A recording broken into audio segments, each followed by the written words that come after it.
Hello guys, so today I'm going to unboxing this new order from Lazada. So this one is called Jisoo Life Neck Fan. So dahil na mainit ngayon, di ba?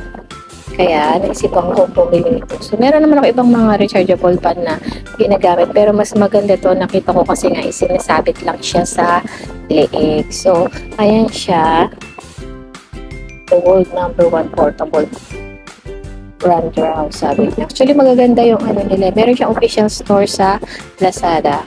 So, this one, I bought this. Parang nasa 1,000 plus siya.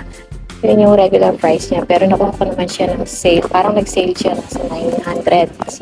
So, if you want, check nyo na lang sa Lazada and search nyo yung Jisoo Live. Meron silang official store. So, this one is color gray. So, para siyang white pero gray siya talaga. So, light gray siya. So, nakalagay dyan sa kanyang specs is 4,000 mAh daw yung battery niya.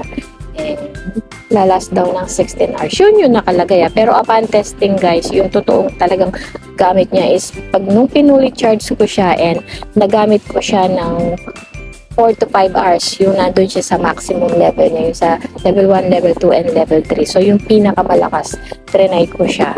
Kasi nga, pinapadala ko siya kay Adam sa school. So, para hindi siya ganun na naiinitan.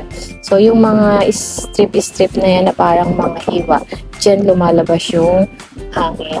Ang ganda na ito guys is Type-C na din siya. So, ayan yung on and off switch niya.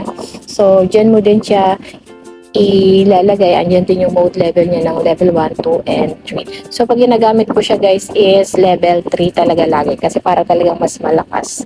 So, yung hangin niya sakto lang naman. So, may kasama siyang manual and charging cable. So, Type-C na siya guys.